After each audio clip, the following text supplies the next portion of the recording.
বন্ধুরা, আসসালামু আলাইকুম রহমতুল্লাহ। সবাই কেমন আছো?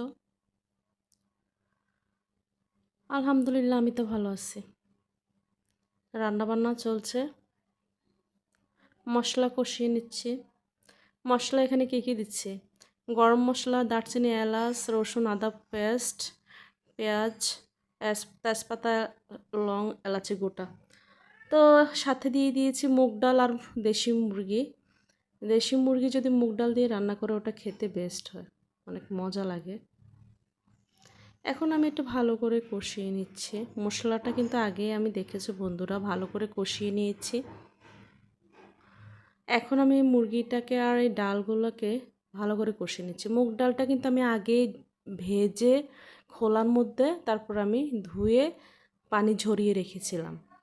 এখন মাংস আর এই ডাল একসাথে দিয়ে আমি ভালো করে কষিয়ে নিচ্ছি। তো এতগুলো তো ডিটেলস আর এক ভিডিওতে দেওয়া যায় না, ভিডিও অনেক লং হয়ে যায় সেজন্য।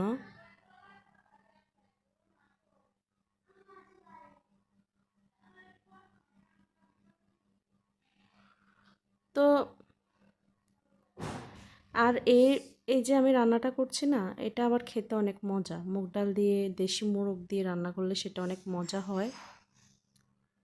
আর আগে আমার মা ছোটোবেলায় রান্নাটা করতো, বিশেষ করে বৃষ্টির দিনে খেতে ভীষণ মজা হতো।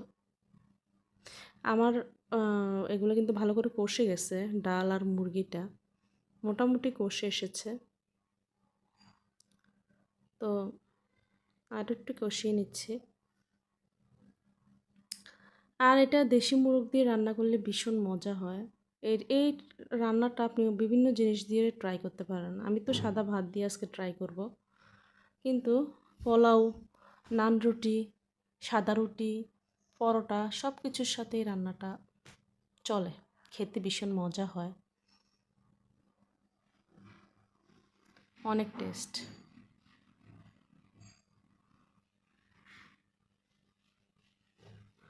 আমার বাবা এই রান্নাটা ভীষণ পছন্দ করতো। দেশে আসলে আমার বাবা নিজের হাতে রান্না করতো, উনি বিদেশে ছিলেন তখন, মারা গেছে। তো আসলে এক একটা রান্নার সাথে এক একটা স্মৃতি জড়িয়ে থাকে, এক একটা কথা জড়িয়ে থাকে, এক একজনের কথা ভীষণ মনে হয়। যেমন আজকে আমার মায়ের কথা মনে হচ্ছে বারবার আমার কাছে। বৃষ্টি তো অনবরত হচ্ছে, বৃষ্টির দিন হলে কত কি আয়োজন করতো আমার মা। এখন আমি একটু ঝোল দিয়ে নিয়েছি মাংসটাতে, পরিমাণ মতো, বেশি দিব না, কারণ মাংসটা আমি আগে ভালো করে ভেজে নিয়েছিলাম। আদা সিদ্ধ সেখানে হয়ে